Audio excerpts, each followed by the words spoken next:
नितीन गडकरी नितीन गडकरी आता आमचा शेतकऱ्यांच्या बाजूने मुंबई आम्हाला कोर्टावर विश्वास आहे. मुंबई हायकोर्टाने आणि संभाजीनगर हायकोर्टाने निर्णय दिलेला आहे का जे शासनाचे 4 GR लावलेले होते ते शासनाचे काल GR रद्द करण्यात आलेले आहे. त्याचा फायदा आम्हाला असा होणार आहे का जे बिल्डिंग मेटल लावली म्हणजे हायवेवरील जमिनीला 20% कपात ते त्याच्यामुळे रद्द झाली आणि जे दोनाचा गुणांक लावलेला नव्हता तोही आता लावण्यात येईल ग्रामीण भागामध्ये. तर हायकोर्टाने आदेश दिलाय का हा अवॉर्ड रद्द करावा. जिथे जिथे असं झालेलं असेल ते अवॉर्ड रद्द करावे आणि पुन्हा अवॉर्ड करावे. तर आमची कलेक्टरांना आता या निवेदनाच्या माध्यमातून पण आम्ही विनंती करतोय का अवॉर्ड जो जुना अवॉर्ड आहे तो रद्द करावा आणि नवीन अवॉर्ड करून नवीन सर्व याचं हे करावं आणि याच्यापेक्षा अजून उग्ररूप धारण करू देऊ नका. मागील जिल्हाधिकाऱ्याला हे तुम्ही या पद्धतीचं रेडी रिटनरच्या संदर्भात आणि यथेस्त बंद करण्याच्या संदर्भामध्ये मागील जिल्हाधिकाऱ्याला तुम्ही तो अवॉर्ड रद्द करण्याच्या संदर्भामध्ये पत्रव्यवहार केलेला होता, त्यावरती काय झालं? आम्ही जिल्हाधिकाऱ्यांना जो त्यांनी निर्णय दिला खरं तर त्यांनी न्याय तत्वाचा त्यांनी खून केला. आम्ही त्यांच्यावर विश्वास ठेवून तिथे एक न्यायाधीश म्हणून आम्ही त्यांच्याकडे अपील दाखल केली, परंतु त्यांनी आमची बाजूच ऐकून घेतली नाही. आमच्या रोजनाम्यावर सह्या नसताना डायरेक्ट त्यांनी एकतर्फी निर्णय ह्या सरकारच्या बाजूने देऊन टाकलेला आहे. आणि नॅशनल हायवेचंही असं म्हणणं आहे का आमचंही ऐकून घेतलं नाही. मग फिर्यादी आणि जो हे आहे आरोपी या दोन्ही म्हणजे जे काही असेल दोन्हीचं म्हणणं आहे कोर्टाने ऐकून तर घेतलं पाहिजे. कोर्टाने कोणाचंच म्हणणं ऐकून न घेता निर्णय देऊन टाकला आहे. आमचे 1270 मुक्ताईनगरचा रेडी रिटनर दर आहे, अंतुर्लीचा 1100 आहे, खामखेडचा 680 असे सातोळचा 500 आहे. परंतु मुक्ताईनगर 1270 रेडी रिटनर दर असताना 45 रुपये 200 रुपये अशा दराने पैसे या सरकारने आम्हाला दिलेले आहे. सिटी सर्वेवाले असं असते की 3D झाल्यानंतर मोजणी केली पाहिजे, परंतु 3 वर्षामध्ये यांनी मोजणीच केली नाही. ती मोजणी आत्ता आम्ही जेव्हा मागण्या केल्या तेव्हा आता 2 महिन्याआधी त्यांनी मोजणीच्या नावावर आमचे शेत ताब्यात घेतले. मोजणीच्यासाठी आम्ही स्वतः आग्रहित होते आणि 200 पोलिस घेऊन मोजणी केली मुक्ताईनगर आणि सातोड शिवराची.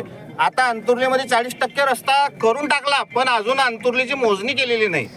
मागे आपली एक मागणी होती रेडी रिटनर नुसार रेट दिला पाहिजे, ती मागणी पूर्ण झाली का आपली? ती मागणी तर पूर्ण झाली नाही. त्यांनी सांगितलं का आम्ही हे पैसे देणारच नाही रेडी रिटनरचे. तर मग आम्ही म्हटलं चला ठीक आहे, काय जे असेल ते एजीचा अहवाल आल्यावर आपण करू. कोर्टामध्ये आमची केस चालू आहे. हे सरकार ऐकायला तयार नाही, सर्व हो म्हणता पण कोणी करायला तयार नाही.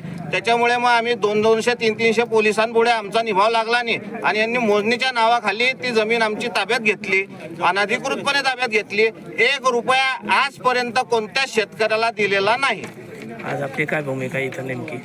आज आता आमची सरकार अधिवेशन चालू आहे. ह्या कुंभकर्णी सरकारला कुठेतरी जाग येईल, शेतकऱ्यांच्या भावना कळेल म्हणून आम्ही आज आंदोलन केलेलं आहे. इथे रस्ता रोको आंदोलनाच्या माध्यमातून आम्ही याच्या आधी पण जलसमाधी आंदोलन केलं, आत्मदहन आंदोलन केलं, परंतु सरकारचे तिथे कोणी प्रतिनिधी येत नाही. पोलीस समोर येतात.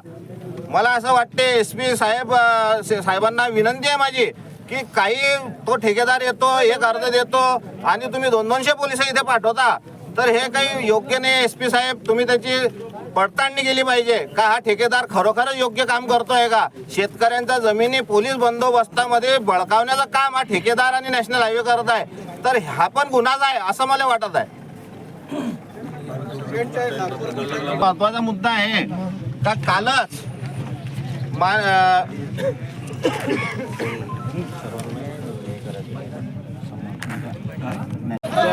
पोलिसांच्या याच्याने आमच्या जमिनी जबरदस्तीने बळकावल्या आणि 1 रुपया म्हणजे त्यांनी सांगितलं की 45 रुपये चौरस मीटर, तर 45, 200 तर 200 जे आहे तेही पैसे दिले नाही. हे भारतातलं पहिलं उदाहरण आहे का रेडी रिटनरचे पैसे दिले नाही, पहिल्या अवॉर्डचे पैसे दिले नाही, दुसऱ्या अवॉर्डचे लवाद न्यायालयाचे कोणतेच पैसे न देता जमिनी ताब्यात घेतलेल्या आहे. आणि 3D न करता आणि मुक्ताईनगरच्या अंतुर्ली जवळजवळ 50 शेतकऱ्यांच्या शेतामध्ये अतिक्रमण करून जोर जबरदस्तीने जमिनी हा ठेकेदार ताब्यात घेत आहे. पोलीस SP साहेब त्याने एक अर्ज दिला का SP साहेब 200 पोलीस इथे पाठवता. इथे सक्षम PI मुक्ताईनगरला आहे, त्यांना विश्वासात न घेता किंवा त्यांना न सांगता 200 पोलीस आम्ही शेतकरी आहोत, आम्ही अतिरेकी नाही आहे, हे माझी या निमित्तानं त्यांना सांगायचं आहे. आणि जर आमचा आवाज जर आता जर शेतकऱ्यांचा दाबण्याचा प्रयत्न करत असाल तर याच्याहून उग्र आंदोलन आता आम्ही यापुढे करणार आहे. अधिवेशन सुरू आहे. अधिवेशनासंदर्भात काय आमदार असो मंत्री असो आहेत आपल्या मतदारसंघात मंत्री आहेत आमदार आहेत त्या संदर्भात आमची प्रामुख्याने पहिल्या दिवसापासून लोकनेते आमदार चंद्रकांत भाऊ पाटील हे पहिल्या दिवसापासून ह्या आमच्या आंदोलनामध्ये सहभागी झाले, ते अटकही झाले.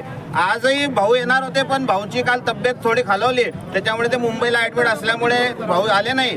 नाथाभाऊ रक्षाताई आमच्या आंदोलनामध्ये आधी होत्या, पण ते त्याच्यानंतर त्यांनी नाही सांगून दिलं का बा गडकरी साहेबांचा प्रेशर आहे, आम्ही येऊ शकत नाही. गडकरी साहेब का प्रेशर टाकत आहे? जे आहे ते सरकार जे जमिनीचे रेट आहे जे आहे ते आम्ही मागतोय, तर तुमच्या खिशातून द्यायचं नाही आहे, सरकार देणार आहे. तर तुमच्याला या माध्यमातून आमची विनंती आहे का शेतकऱ्यांना जो योग्य मोबदला आहे, आज शिवजयंती आहे, छत्रपती शिवाजी महाराजांनी म्हटलं आहे का जनतेला योग्य मोबदला दिला पाहिजे.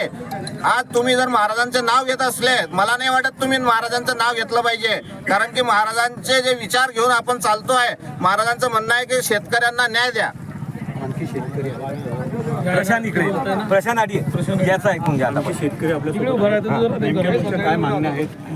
माझ्या शेतामध्ये जे काही अधिग्रहण झालं त्या अधिग्रहणासाठी अंतुर्ली शिवारामध्ये मोजमाप झाले नसल्या कारणाने हे बघू शकता तुम्ही, हे फोटो तुम्हाला मोक्याचे दिसत आहात, GPS लोकेशन सहित. तेथे अधिग्रहणाच्या व्यतिरिक्त माझ्या क्षेत्रामध्ये अतिक्रमण करून खोदकाम करण्यात आलेले आहे. ह्या खोदकामाला ज्यावेळेस मी शेतामध्ये जाऊन निदर्शनास आणलं NHAIच्या, त्यांना मी पत्रक दिलं 27 तारखेला. 27 तारखेच्या पत्रकनुसार ज्यावेळेस ते जागा झाले, त्यांनी त्वरित ॲक्शन घेण्याकरता, हे सर्व बचाव करण्याकरता भूसंपादन अधिकारी प्रांत ह्या ऑफिसर्सला पण त्यांनी सांगितलं की तुम्ही हे बघून घ्या की हे प्रकरण कसं दाबता येईल. त्यासाठी त्यांनी आम्हाला तिथे बोलवलं. आमच्याकडनं आमच्या हिशोबाने न ॲप्लिकेशन घेता त्यांनी त्यांच्या हिशोबाने त्यांच्या स्वाक्षरीने, भूसंपादन अधिकारी तुम्ही बघू शकता की त्यांनी त्यांच्या स्वाक्षरीने ते माझं लिहिलेलं ॲप्लिकेशन त्यांनी फाडलेलं आहे. हो, आणि ह्या संदर्भामध्ये आम्ही इतके भावनिक झालेलो आहे की आम्हाला आता हतबल झालेलो आहे. या सरकारच्या विरोधामध्ये आम्ही उभे राहतोय, हे तुम्ही एकी बघू शकता. इतकी एकी आणि इतकी निगरगठ्ठता सरकारमध्ये कशी येऊ शकते हे आम्ही विचार करतोय की तुम्ही शेतकऱ्यांचा विचार न करता तुमच्या माणसांना तुम्ही प्राधिकरणामध्ये बसवता. NHAIचे प्राधिकरणासोबत आणि NHAIचे तुमचे भूसंपादन अधिकाऱ्यांसोबत इतके मेळ आहे की ते अधिकारी त्यांच्या हाताने स्वाक्षरीने आम्हाला असे ॲप्लिकेशन लिहा आणि तसे ह्या तारखेला कुठे ॲप्लिकेशन द्यावं असं सर्व कुठे आहे. 5 तारीख असताना आज मी 5 तारखेला ॲप्लिकेशन दिली, त्याच्यामध्ये मला बॅक डेटेड त्यांनी 26 तारखेच्या डेटमध्ये माझ्याकडनं ॲप्लिकेशन लिहायला लावली. हे सगळे अर्ज फेटाळले आणि माझ्याकडे OC सुद्धा दिली.